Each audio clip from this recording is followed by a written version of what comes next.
What's up, YouTube? It is your boy JB, and we are here today to discuss. Well, this is a review for Love and Marriage Huntsville. This is season 2, episode 12, and the episode is titled "Martelling It Like It Is." All right, you guys. So, without further ado, let's go ahead and discuss this episode. This was an interesting episode, to say the least.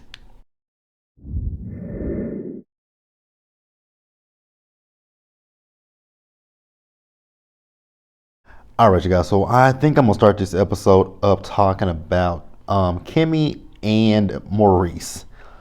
All right. So in the episode, we saw Kimmy. So she was at the crib, and Tisha went over there. So Kimmy and Tisha are catching up. You know, they haven't really saw each other with COVID. So now here's the thing that got me with Tisha. She said something that was so retardedly stupid. So we all know Kimmy is a nurse. And we all know that with coronavirus, the pandemic, whatever you want to call it, COVID-19, that the nurses are essential. Nurses, doctors, everybody, like that, are essential workers. And, they work these long hours of taking care of these sick people who are dying. And, Kimmy is talking about how she goes to work, she comes home, and she takes a shower. And then teaching them about, oh, you living your best life. No, she's not. How is she living her best life? Her best life would be not having to work these long hours, not having to, see people die on a day-to-day basis. How is she living her best life? Sometimes, again, like I said in my video of the week's hottest topics, sometimes things that you have in your brain shouldn't come out your mouth. So, and another thing with these, I don't understand how, they are married to these men, with the men having these set roles that a woman does and a man does. It doesn't make sense to me. So they also talk about the 10 acres, and Kimmy is just not sure about, this whole situation about wanting to do the 10 acres because she likes her alone time. And then once I finally realized what they were saying, no, I get wanting to have generational wealth. I do get that. That's something that we as black people should want for ourselves. I get that. But I'm with Kimmy. So y'all want to build, so you want Tisha and Amazo to build a house over here, and then you want Kimmy and Maurice to build a house. I don't want to be that close to you. I get we're family, but I don't have to live I don't have to live right in the same neighborhood as my family. Like, that's no. Because I don't want you coming to my house every day thinking, oh, Kimmy's at home. Let me go down there. Oh, Kimmy, can I borrow some sugar? Oh, Kimmy, can I do this? Oh, Kimmy, can we do this? Oh, Kimmy this. Oh, Kimmy that. I'm with Kimmy. No, don't come out. Don't do that. We can hang out every now and again, but no, not every day. That would be the situation, I feel. So then Tisha tells, so Martell, he popped up on me and Marzo, and, he told us that he and Mel are getting a divorce, and, that there was some things going on under his roof, and he apologized. So Kimmy was like, so, okay, if Martell and, Marzo can move on, then maybe you and Mel can possibly move on. She was like, me and Mel can't move on because Mel is a mean girl. And I was like, Mel is a mean girl? Really? Mean girl. Like, Tisha, I'm not going to sit here and defend Mel. I don't want nobody thinking that I'm defending Mel. I'm not defending Mel. All the couples are wrong in the stuff that they have done. Mel is wrong. Martell is wrong. Marzo is wrong. And so is Tisha. They are all wrong for what they've done for the dissolution of the friendship. They are all wrong in the situation. There's no right person and there's no wrong person. They are all equal in this situation. Now, for her to sit there and say that Mel is a mean girl, what do you think about Wanda? What do you think about your mama? Because your mama has jumped herself into a situation that ain't got nothing to do with her. We're going to discuss Wanda in a few minutes, but what do you say about your mama? Because your mama is one of the ones who's fueled this as well. Your mom has said her shit. You don't check your mama on what she says. So I think you all are mean girls in this situation. Where are we at? So, she says, I feel like it was good for Marceau, but yeah, it's good for Marceau. So she also feels that, Kimmy defends Mel. Can I agree with that? No, I can't. I think what it is when it comes to Kimmy, Kimmy is able to say, you know what, Mel, you were wrong for this, but on the other hand, Tisha, you was wrong for this because at the season 1 reunion, when Mel was talking about they were tweeting about her, and Tisha said that they weren't, but Kimmy was like, she is right, we have. Exactly, like y'all done y'all stuff. I don't know why, when it comes down to Tisha, she wants to play, because it's like she has selective amnesia to me, but whatever. So then we later see Kimmy. So Kimmy is meeting Maurice, so they're opening up this office space. I thought the office looked nice from what I could see. So Maurice is going to practice law. Kimmy is going to, do her real estate part-time. Jalen will have his own office. And so, Kimmy is telling Maurice, like, you spending way too much money. Like, you're trying to keep up with your brother. Like, that ain't how this works. So then, Kimmy talks about the situation between she and Tisha. Honestly, when it comes down to this whole loyalty situation between Kimmy and Tisha, it was Wanda that planted the bug in Tisha's mind. I never, when even watching it, I didn't think that there was a loyalty issue with Kimmy. I didn't think that she had Mel's side versus Tisha's side. I didn't think she had Tisha's side versus Mel's side. I do think she got herself caught in the middle of situations that maybe she shouldn't have, especially earlier in season 2 at Melody's her event that she had when Tisha showed up out of nowhere uninvited and Kimmy left with her. And see, hell, there's a prime example right there where she had Josiah. Tisha, she was invited to Mel's event. That security guard came up to you and asked you to leave. And what did Kimmy do? Kimmy followed right in behind you. And Kimmy wasn't asked to leave, but she following behind you. So I think, Kimmy, not Kimmy, but Tisha doesn't know what loyalty is. Tisha just wants, Kimmy to solely be on her side and not rock with Mel. That's what it is. So then, they also talk about Scott Manor. And once again, see Maurice is saying that, Kimmy is, slow stepping. She's like, it ain't no slow stepping. I told you, I don't want to do it. Like, I like our house. I like my space. And it's not what I want. So then they have a discussion about Jalen, and I'm in agreement with Kimmy. He graduated college. He's not able to do what he wants to do because of coronavirus.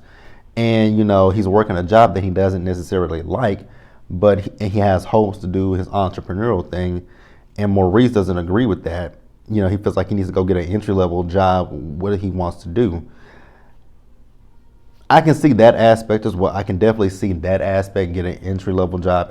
But if the boy wants to be an entrepreneur, what's wrong with him working up under you, getting some kind of knowledge in that field? Even though I know he wants to do commercial, I think he wants to do commercial real estate and like Airbnbs and stuff like that. But I mean, you get knowledge wherever you get knowledge. I don't understand I get it. He could do an entry-level job, but I mean, if he's working for you, at least he's making some money. At least he's learning business, business etiquette and stuff like that. So I don't understand it, but it is what it is. We're going to move on.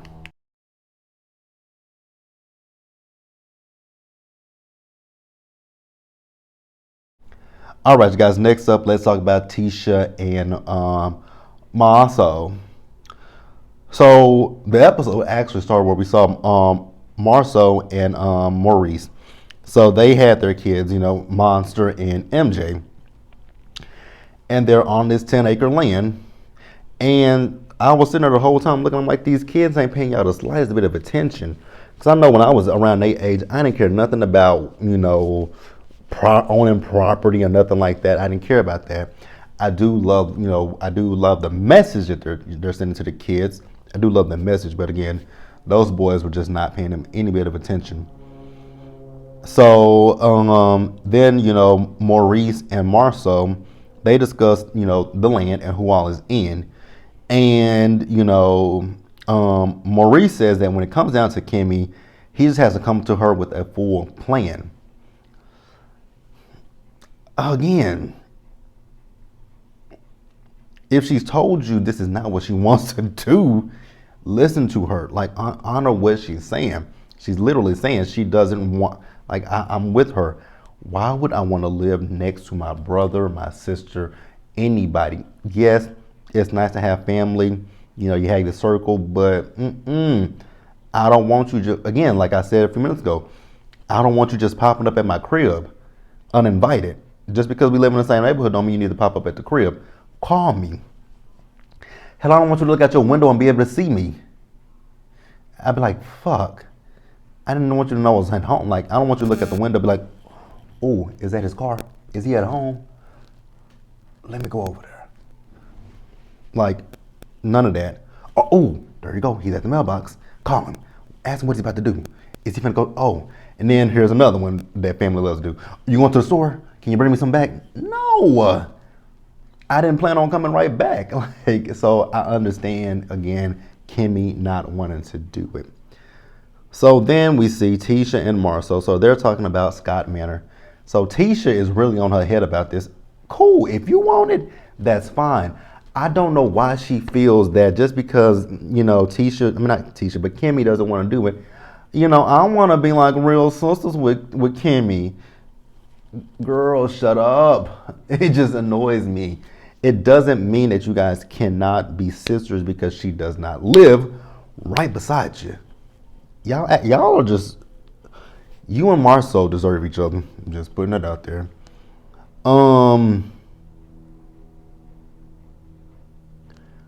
So she talks about this loyalty situation once again, and I'm so tired of talking about loyalty. I don't feel that Kimmy is, you know, because I feel like what she's trying to say is Kimmy Wiffle Waffles. She's like a paddle board. She's like a pancake. You know, you can flip her easily. I don't see that. Let me know in the comment section if you guys see that, because I don't see it, but let me know if you guys see it. So then, good God of hell, Wanda shows up with this, I don't know what there was in her. I mean, she had these waterfall curls and it was purple highlights, and I'm just like, she looks a mess. And even in her interview with the producers, she still had those curls and then this ugly yellow dress. Hell, even Melody's mama in her interview looked really nice, although I did hate her hair, but we're gonna talk about that in a few minutes. But even Melody's mama looked better than Wanda. Oh, so I didn't even know that Wanda was married, but she's been separated from her husband for 5 years, but she got a boyfriend. Okay, Wanda. I'm gonna shut up. So then when Wanda comes in, she automatically asks Marceau and Tisha what's going on with the Holtz. What does that have to do with you? I'm really glad that Marceau and Tisha did not engage her in this situation. Then she talks about the fact that Ariane, or whatever her name is pregnant. Once again, what does that have to do with you, Wanda? Nothing. It ain't got jack diddly crap to do with you. Like, Wanda just likes to keep the mess stirred up. And, you know, Marceau even said, you know you messy, right? She says, no, I'm not messy. I'm just nosy. Same difference. Stop playing semantics. Don't play semantics, old lady. You being messy. What does Melody and Martell's situation have to do with you, Marceau, and Tisha? Actually, let's throw those two out of the equation. What does it have to do with you?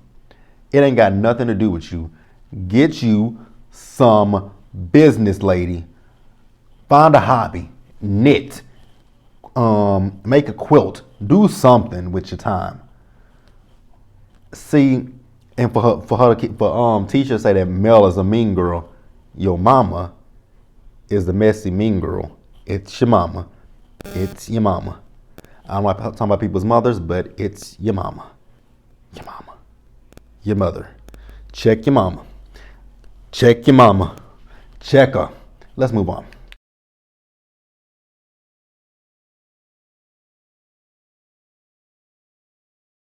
All right, you guys. Next, let's talk about Melody. So, my girl Melody, she looked really good going up to this house. And she's meeting up with Destiny, So Destiny is helping her find a house for she and the kids. I will say, however, I did like the house. Now that kitchen, I love that kitchen, except for those burners. Because when they zoomed in on them burners, I'm like, those burners are not clean. But whatever. If Mel likes it, I love it. So then Mel and Destiny, they discuss Martell, and she tells Destiny the fact that Martell told her that her lawyer should be expecting something because he's going for full custody of the kids. And then Destiny tells Melody that, Martell came to see her, and Martell is accusing her of cheating on him. I'm just going to shut up on that one. I'm going to give my 2 cents on this one. I am going to give my 2 cents, and I'm not attacking Martell. I'm not on either side when this comes to this situation. 2 wrongs don't make a right, number one. Yes, Martell did cheat on Melody and got this woman pregnant. That's wrong. I know Mel says that she feels at this point that the marriage is over. I'm not going to say, cat, dog, or anything of the sort with that situation. So yes, she feels that the marriage is over and they are going through a divorce, and she is dating someone. And I know Mel said that she moved out of the house, in March or April, so I'm not going to sit here and attack Mel. But the thing that I will say is when it comes down to, dating and you're going through a divorce, like I said, Martell did cheat and got the woman pregnant. But since Mel is dating, and I know, she feels that the marriage is over. Unfortunately, Martell could use this, like Melody. I'm pretty sure in the divorce, Melody's gonna bring up Arian or whatever her name is. But Martell, in the same sense, could actually, even still, although he started it first, he could get dirty and bring up Melody's boyfriend in this situation, and they could do a deep dive into that man. And I'm not saying that there's anything bad with the man, that he's done anything, but they could do a deep dive into him as well. They're going to look into all parties, so it could get messy. So I wish that when it came down to Mel dating, I just wish that Mel would have waited until the divorce was final. Talk to the man, get to know him, that's fine, but don't get in a relationship with him. Be like, you know what, I like you, I want to see where things go, but right now I am going through a divorce. So once the divorce is finalized, then we can explore each other more. And I'm not saying Mel is right or wrong in the situation. I'm just saying I wish she would have just kind of let the divorce be settled before she started dating someone else. So that's where I'm at. So then we later see Mel. She's packing up to move since Martell's not moving out of their house. So her mom comes over to visit. So then Melody is telling her mom that, Martell once again wants full custody of the kids. And, she tells her that Martell told her that he would have thought that the older women, I'm guessing he means like his mom and her mother, would have come to her and said that this is what men do. Not all men cheat. Not all men cheat, just putting that out there. And she's like, well, I told him that I thought that the older men would have came to him and said, something to him. He says, oh yeah, they did say something to me. He said they told me I should have gotten a contract with her and don't mess with somebody who has nothing to lose. So then I started thinking to myself, this is quite interesting, because season 1, you was calling this woman a whole peasant.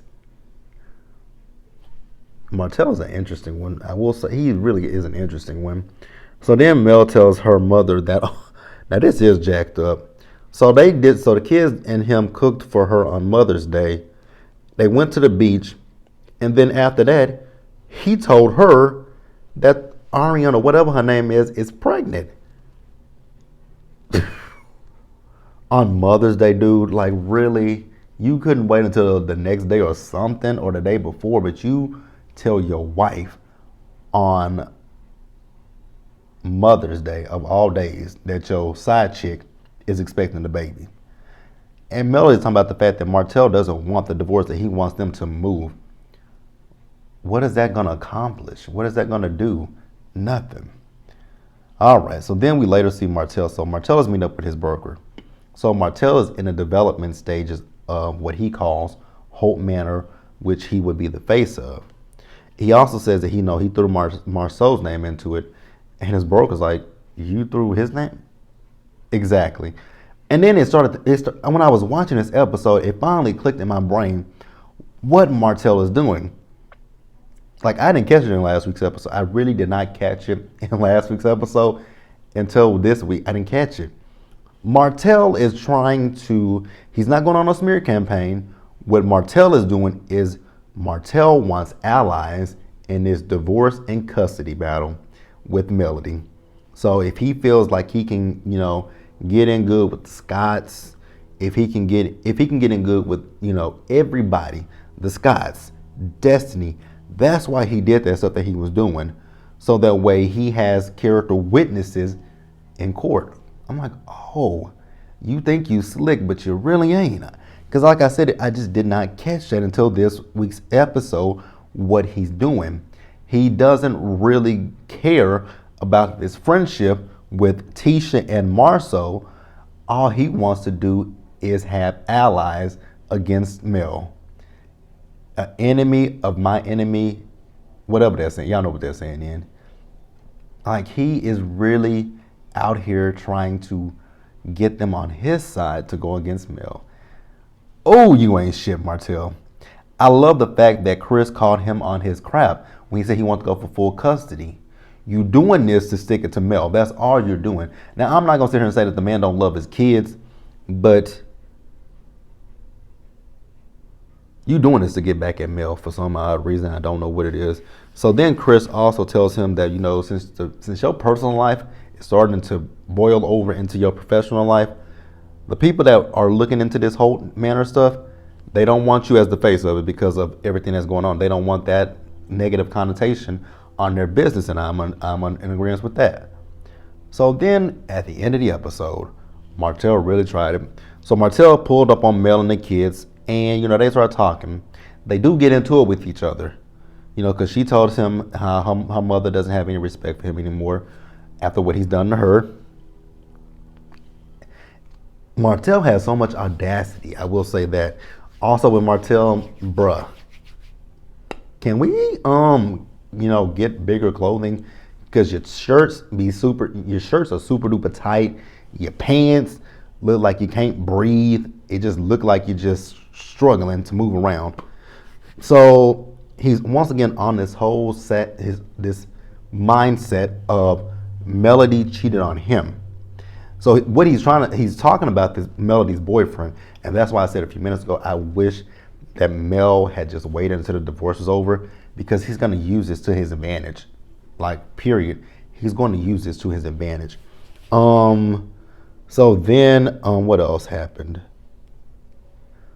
So Martell says that the reason that he cheated on Mel is because she wasn't doing things sexually to him, so she must have been doing it to someone else. I hate when people say that line. I really hate when people use that the reason that I cheated on you is because you stopped doing certain things to me that you must have been doing to somebody else. Martell, I hope you have a King Kong dick. Like, I just really do. I really hope your dick is just super big and super long. Like, I really hope that. I hope his dick is big and long, because that's what he's talking about, is the fact that Mel did not suck his dick. I hope you have a mandingo dick, because if you had a mandingo dick, then I would understand, wanting anybody to put their mouth on it. Because it sounds stupid when he says it. It sounds stupid when he says that, because that is what he's talking about. Because you guys were still having sex. Because I'm like, you guys were having sex and you guys had another baby, so it wasn't the sex. It's something that she wasn't doing, and I'm like, okay, she wasn't sucking his dick. Dude, buy a toy. Do anything. Damn. At least say, Mel, at least suck my dick once a month. Once a month is fine with me. I don't care. If you're not happy about something, Tell her what you're not happy about and ask for a compromise. Do you put your face in her place? Like, oh my God, Martell. You sound stupid, buddy. Just putting it out there. You sound really stupid. But that is the review, you guys. I feel like when it comes to love and marriage, these are going to be some long reviews because this show gives me a lot to talk about. But yeah, you guys, like this video, leave your comments in the comment section, subscribe to the channel, hit that bell notification button so you guys are aware of when I drop anything else. Share this video and into the next one, you guys. Do me a solid favor out there. Stay safe, take care of yourselves, wash your hands, wear your mask, social distance, and we'll get through this together. Also, you guys, do me a favor, get down in that description bar, and go subscribe to the Planner channel. I have a video that I need to upload to the Planner channel. I might upload it tomorrow, and I will see you guys in the next one. So, no Real Housewives of Atlanta, no Real Housewives of Atlanta tonight, but I will be seeing you guys again tomorrow, Monday, for the family reunion of Love and Hip Hop. I have missed Love and Hip Hop, but I'll see you guys later. Bye, guys.